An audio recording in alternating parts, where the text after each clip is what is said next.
Hello दोस्तों, आज देखते हैं बैचिंग प्लांट का कैलिब्रेशन कैसे किया जाता है। तो ये सामने देख पा रहे होंगे, बैचिंग प्लांट का रिसेंटली साइट का फ़ोटो है। ये यहाँ पे मिलर, ट्रांजिट मिलर जिसे बोलते हैं, लगा हुआ है। और ये यहाँ पे ड्रम रहता है। इस ड्रम में मटेरियल को बैच किया जाता है। बैचिंग कहलाता है बराबर वेट जो जिस रेशियो से आप कंक्रीट बनाने वाले हैं तो उसका वेट करके मिक्स करना बैचिंग कहलाता है। और ये बेल्ट लगा हुआ है, ये हॉपर है इधर पे, सैंड का अलग और उसके जस्ट अपोजिट साइड एग्रीगेट का, और ये सीमेंट के 2 हॉपर हैं। तो इधर से बेट के थ्रू हॉपर इसमें जाता है ड्रम में, और ड्रम में मिक्स होता है प्रॉपर तरीके से। इसका एक बैच का अगर देखें तो 0.5 m³ का ये बैच बनाता है। पहले 0.5 m³ का माल बनाएगा, इसमें भर देगा, फिर से इधर से मटेरियल जाएगा, इधर से सीमेंट जाएगा, 0.5 m³ का बनाएगा, फिर इसमें लोड कर देगा। और अगर इसका कैपेसिटी देखें एक ट्रांजिट मिलर का तो 6 m³ रहता है, जिसमें से 5 m³, 5.5 m³ तक लोड करके इसको साइड पे चलाते हैं। तो इसका कैलिब्रेशन, अब कैलिब्रेशन है क्या? कैलिब्रेशन का मतलब है कि ये हमें कॉन्फिडेंस रहे कि जो वो मटेरियल बेट कर रहा है, बैचिंग प्लांट जो भी बेट ले रहा है, चाहे वो एग्रीगेट, सीमेंट, सैंड, एडमिक्सचर, वो प्रॉपर सही मैनर में है, सही तरीके से है, उसमें कोई एरर नहीं है। तो ये चेक कैसे करते हैं? ये चेक करते हैं, उस पर बेट को रखते जाते हैं, देखते हैं कितना एरर आ रहा है। स्टैंडर्ड वेट लेते हैं, यही जो यूज करते हैं हम लोग, 10 किलो 20 किलो बाँट जिसे बोलते हैं। फिर उसको एक सही मैनर में उतारते जाते हैं एक एक बाँट को, फिर देखते हैं कि कितना डिफरेंस आ रहा है। देखते हैं कैसे करते हैं। अभी तो ये हो गया। अच्छा, साइट पे अगर यूज करना है तो हर 3 महीने के बाद ये बैच रिपोर्ट, बैचिंग प्लांट का कैलिब्रेशन किया जाता है। अब पहले IS कोड की बात करें तो ये वाला क्लॉज देख सकते हैं 10.2.2, the accuracy of the measuring equipments shall be within ±2% of the quantity of cement being measured and within ±3% of the quantity of admixture। Okay, मतलब ±2% तक एरर हो सकता है सीमेंट में, ये टॉलरेबल है, अंडर द लिमिट है। और ±3% एग्रीगेट, एडमिक्सचर। अब एग्रीगेट में फाइन एग्रीगेट, सैंड भी, और कोर्स एग्रीगेट, एडमिक्सचर और वाटर, मतलब 2% और 3%। ये बैचिंग प्लांट का IS कोड 456/2000 हमारा नॉर्मल कंक्रीट का कोड है। तो ठीक है, ये लिमिट है। अब इसके आगे अगर बात करें मेजर कैसे करना है, तो सबसे पहले सिंपल लेते हैं कोई एडमिक्सचर। हमें पता है कि हम 0.5 m³ का एक बैच बना रहे हैं, फिर उसको मिलर में लोड करते हैं, फिर 0.5 के m³ का बनाते हैं। तो हमें एडमिक्सचर कितना ही मिलाएंगे, 1.5%, 2%। तो एडमिक्सचर में बहुत ज़्यादा बेट करने की ज़रूरत नहीं है। हम इसमें कर रहे हैं बेट 5 लीटर, मतलब 5000 ग्राम। तो पहले लोड करिए, लोड करेंगे तो पहला 1 किलो का वेट रखे तो उसमें आया 1010 ग्राम, 10 ग्राम का एरर। फिर 10 किलो का और रखे तो 2000 होना चाहिए, 2 किलो, लेकिन 2003, 3 ग्राम का एरर है। फिर 3008 और 4000 की जगह है 3992, 4919 लोड करते हुए एक के ऊपर एक रखते गए। फिर अनलोडिंग किए। अनलोडिंग करने पर जब सबसे पहले देखें तो 4991, एक बाँट उतारे 1 kg का तो 3998, 3015, 2006, 1005। तो ये लोडिंग और ये अनलोडिंग हमारे पास वेट है। अब एवरेज निकाल दिए दोनों का, दोनों को ऐड करके प्लस 2 से डिवाइड करके, तो ये कितना 1007 ये आ गया। अब डिफरेंस निकाल लिए भाई। एक्चुअल हमारा 1000 था, 1007.5, तो इसमें से माइनस किया 1000 को तो -7.5, -4.5, ये अपना एवरेज आ गया, डिफरेंस आ गया। अब डिफरेंस का परसेंट निकाल लेते हैं सिंपल। ये परसेंट निकाला हुआ है, ये कैसे निकाला हुआ है? 0.75, वेट कितना था हमारा, 1 kg रखे थे, 1000 ग्राम इंटू 100, ये कैंसिल, ये इससे ये कैंसिल, तो कितना आया हमारा 0.750%, 0.750% आया हमारा पर एरर इसमें।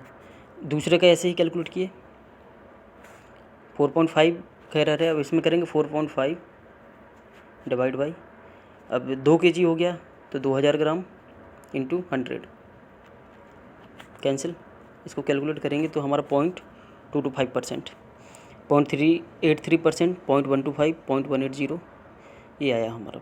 अब इसका हम निकालेंगे क्या एवरेज, एवरेज निकालेंगे 1 2 3 4 5 6, 6 नंबर क्वांटिटी है, 6 को जोड़ के प्लस 6 से डिवाइड करेंगे तो हमारा टॉलरेंस लिमिट आ जाएगा, कितना परसेंट एरर आया है। और ये एरर ध्यान रखिएगा ±3% से कम होना चाहिए, या तो प्लस में हो या माइनस में हो, लेकिन 3% ही मैक्सिमम अलाउंस है। ये बात किए हैं किसका, एड मिक्सचर का। अब ऐसे ही सीमेंट में है। अब सीमेंट में क्या देखना पड़ेगा कि हमें सपोज़ करो 1 MQ कंक्रीट बनाने के लिए सीमेंट बैग लग रहे हैं 350, सपोज़ करो 350, तो हमारा हाफ बैच ही लेता है एक बार में 0.5 MQ, मतलब 350 कहा था 175 150 या जो भी, तो कम से कम इतना वेट तो हमें लेना पड़ेगा। तो हाफ MQ में हम यहाँ पे कितना ले रहे हैं वेट, 300 MQ। 300 MQ तक टॉलरेंस देख लेंगे कितना आ रहा है, क्योंकि हम लोड तो मैक्सिमम कंक्रीट बनाने में मैक्सिमम लिमिट है कि 450 kg से ज़्यादा तो आपको पर MQ में लेना ही नहीं है सीमेंट। 450 IS कोड बोलता है, क्योंकि इससे श्रिंकेज ज़्यादा होता है, हीट ऑफ हाइड्रेशन से श्रिंकेज क्रैक्स डेवलप होते हैं। तो ठीक है 300 kg का हम इसमें कैलकुलेट करते हैं, तो 20-20 kg के हम बाँट चढ़ाते हैं, 0 20 40 ये चढ़ा देगा 300 तक। तो ये रिज़ल्ट आया है। फिर इसको अनलोड किए, तो अनलोड करने पर ये रिज़ल्ट आया, एवरेज निकाले, डिफरेंस निकाले, और फिर यहाँ पे डिफरेंस का परसेंटेज निकाले। परसेंट निकालेंगे किससे, एक्चुअल वाले से, क्योंकि हमारा एक्चुअल ये है, इससे कितना डिफरेंस आ रहा है।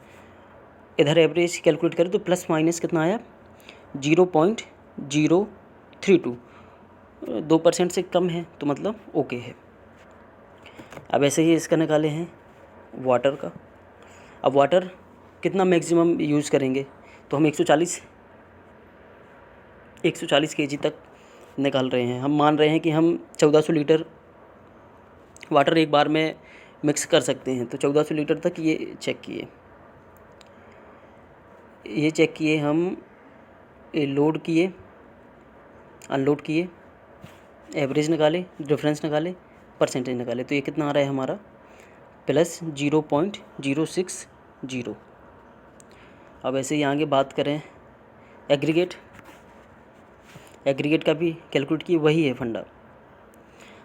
इधर हम कितना लिए हैं 1000 kg तक, 20-20 kg के बाट पहले चढ़ाए हैं, 20-20 kg के वेट रखे, फिर उसको अनलोड किए, एवरेज निकाले, डिफरेंस निकाले, परसेंटेज निकाले, तो ये विद इन द टॉलरेंस है। तो ये हमारा कैलिब्रेशन कंप्लीट होता है। अब ये साइट पे अभी जो मटेरियल यूज हो रहा है उसका एक डिस्क्रिप्शन है। पर MQ बैच के लिए, पर MQ बैच के लिए सीमेंट ले रहे हैं हम M10 के लिए 300, M20 के लिए 330 kg, 396, 432 और 466 kg। रिवर सैंड 900 kg, ये 620, ये पर MQ बैच का है, याद रखना। और ये all units are in kg और लीटर, अगर लिक्विड है तो लीटर। 10 एग्रीगेट 10 mm का पूरा लिया है, M30 के लिए, 40 के लिए, ये टेबल 25 के लिए एड मिक्सचर, ये तो PCC है, कोई एड मिक्सचर नहीं, 20 में भी कोई एड मिक्सचर नहीं, 25 में 1 MQ के लिए 3.17, M30 के लिए 3.88 लीटर और 4.65 M40 के लिए। तो ये हमारा कैलिब्रेशन है। अब इसी से ही देखते हैं कि 1 MQ में हमें मैक्सिमम 466, 1 MQ में मैक्सिमम 466 kg ही सीमेंट हमारा जाना है। और हम हाफ m³ का बैच बनाते हैं, 0.5 m³ का बैच बनाते हैं, तो 466 डिवाइड बाई 2 कितना होगा, 233 kg। मतलब मैक्सिमम एक बार में हमें सीमेंट को अगर मेजर करना है, वेट करना है, तो 233 kg तक ही करना है। इसलिए हम वहाँ पे 300 kg तक ही वेट चढ़ाए थे सीमेंट के केस में। और इसी तरीके से एग्रीगेट का, सैंड का 903, ये 500, तो इनका हम हज़ार m³ ले लिए, 1000 kg ले लिए थे। तो इस तरीके से कैलिब्रेशन करते हैं। अच्छा, बांट के चढ़ाते किस पे हैं, तो उसमें एक सेंसर लगा होता है जो वेट करता है, तो उस सेंसर के पास में चारों तरफ रखते जाते हैं बांट को, वेट को धीरे धीरे प्रॉपर तरीके से पहले स्टॉक करते हैं, फिर धीरे धीरे उतारते हैं एक एक करके। डिफरेंस देखते हैं, एवरेज लेते हैं, उसका परसेंटेज निकालते हैं और देख लेते हैं विद इन द टॉलरेंस है कि नहीं। अगर विद इन द टॉलरेंस नहीं है, इसका मतलब आपका बैचिंग प्लांट जो भी वेट कर रहा है वो प्रॉपर एक्यूरेट नहीं है सही तरीके से। फिर उसके लिए आपको थर्ड पार्टी या फिर खुद से अलाइनमेंट चेक करना पड़ेगा, कहाँ क्या दिक्कत है, क्योंकि मशीन है, कहीं भी फॉल्ट हो सकता है, तो वो फिर उसको रेक्टिफाई करना पड़ेगा। उसके बाद फिर कैलिब्रेशन करना पड़ेगा, और कैलिब्रेशन भी ये थर्ड पार्टी आती है। अगर क्लाइंट है और एक कॉन्ट्रैक्टर है, कॉन्ट्रैक्टर का बैचिंग प्लांट है, वो कंक्रीट बना के काम कर रहा है, तो उसका कैलिब्रेशन नहीं माना जाता है। थर्ड पार्टी अथॉरिटी आती है, कैलिब्रेशन करती है, अपना प्रॉपर रिपोर्ट देती है, सबमिट करती है क्लाइंट को। उसके बाद ही कंक्रीट बनाना चालू करते हैं और साइट पे यूज करना चालू करते हैं। तो ये था कैलिब्रेशन कैसे करते हैं। आई होप वीडियो अच्छी लगी होगी। Thank you.